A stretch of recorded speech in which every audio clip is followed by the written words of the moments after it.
Dear viewers, welcome to this channel. Tonight we'd like to discuss or rather talk about the war of words between the Catholic and Professor WAJACKOYAH. By the way, Professor WAJACKOYAH is a Roots Party presidential candidate. So on Sunday, the Catholic released a statement that was pretty disturbing to Professor WAJACKOYAH's campaign team. They said that Professor WAJACKOYAH is a madman. They refer to him as a madman who is out to destroy the youth by threatening or rather promising to legalize drugs. I think this does not sit well with the Catholic group. They said that the society was not ready for a mad president. That is, in their words, that's what they mean when they say that Professor WAJACKOYAH is actually insane. They meant he is mad. Now, the society is not ready for a mad president. We know that WAJACKOYAH has been advocating for banking, the legalization of banking. The reasons why he actually uses banking is that they say that the economy will be made better by the introduction of banking. And this banking, according to him, will be an export product, and the returns will be used to offset Chinese loans. He again goes further and says that the bangi plantation has something he referred to as sisal, or some, there's Mimi mwenyewe vile mnaniona ni yule jamaa wa mabangi.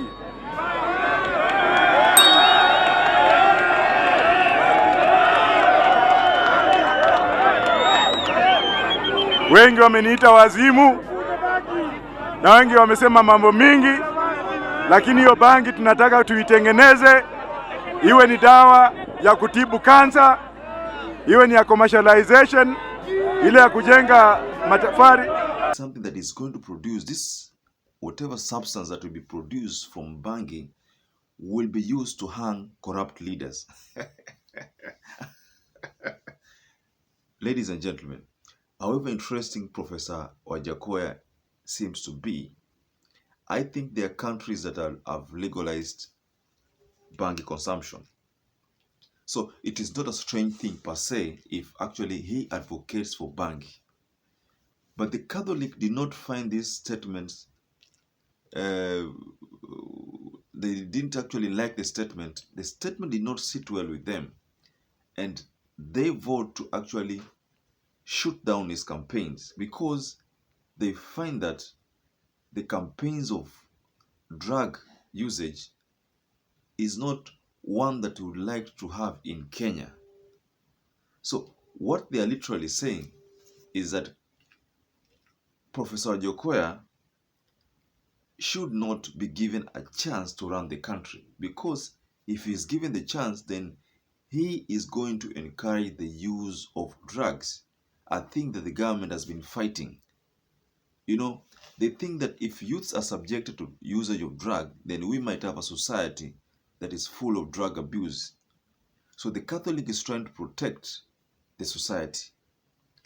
But Professor WAJACKOYAH is against that. Professor WAJACKOYAH says that the church is supposed to come to not only to the Russians, but even to those people who are considered lost. Wangapi hapa wanaendanga church? Na mkienda church za aina hiyo mnaambiwa ati hamwezi kupatiwa kazi, na hizo makanisa zinalala bure usiku. Badala ya makanisa kuwa na watu ambao ni maskini, wao ni mahali ya kulala, hao ndio wanatoka huko kwanza kuambia Professor WAJACKOYAH kwamba we are denouncing you. Let the church know that it has got its own duty to pray for people like me if I'm insane, so that I can become sane. But they have no right to lecture me about what the Kenyan needs are. I'm telling those churches again, wale wakipata pesa kutoka Chukoi, wananyamaza, they clap like pythons. Waache mchezo. So that they can bring them back on the right track. The church is not supposed to actually sideline other people but just by saying that these are mad people, now they should be sidelined. The church is there to protect all and sundry. So we also realize that the war of words extended to Bishop Wanjiru. Niongezee hapo niseme kuna mwendazimu mmoja alisema vile angependa kupatia vijana wetu bangi. Aambiwe vijana wetu watakuwa busy in sports, wengine kwa library, wengine shule, hakutakuwa vijana wa kuvutavuta bangi mitaani na katika viwanja zetu. When we keep our young people in the sports, they will be healthy mentally, physically and spiritually. Na hata morals zetu za vijiji zitakuwa poa. And Bishop Wanjiru is vying for the Nairobi senator. So Bishop Wanjiru, during one of the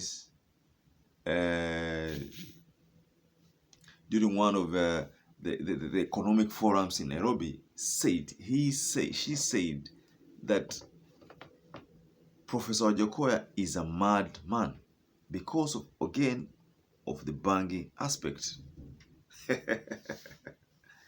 Ladies and gentlemen, do you think Professor WAJACKOYAH will survive this onslaught from the church community? I think it's going to be pretty rough for him, but the more they attract Professor WAJACKOYAH, the better for him, because his rating seems to be increasing. Because we know that now he is 7%. The ratings have actually increased to 7%, while the ratings of Dr. William Ruto have reduced drastically.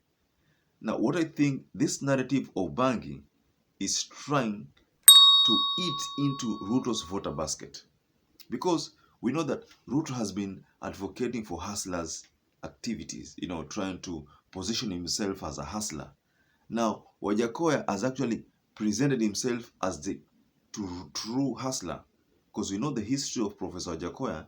He was raised in the street, So that history resonates well with a hustler narrative. But William Ruto's hustler narrative does not resonate well with him because of the wealth that he has actually amassed. He can't consider himself as a hustler. So Professor WAJACKOYAH is likely to find himself in a massive war of words, but this will play to his advantage, because that will actually make him increase in popularity. Now, dear ladies and gentlemen, let us continue looking for information on this brewing war of words between the church community and WAJACKOYAH, Professor WAJACKOYAH. Now, until later, I'd like to leave you with those few comments, and please, if you're a first-time visitor, as usual, just please take a moment and hit the subscribe button, because by doing that, you help us, you help our channel reach more people. Thanks.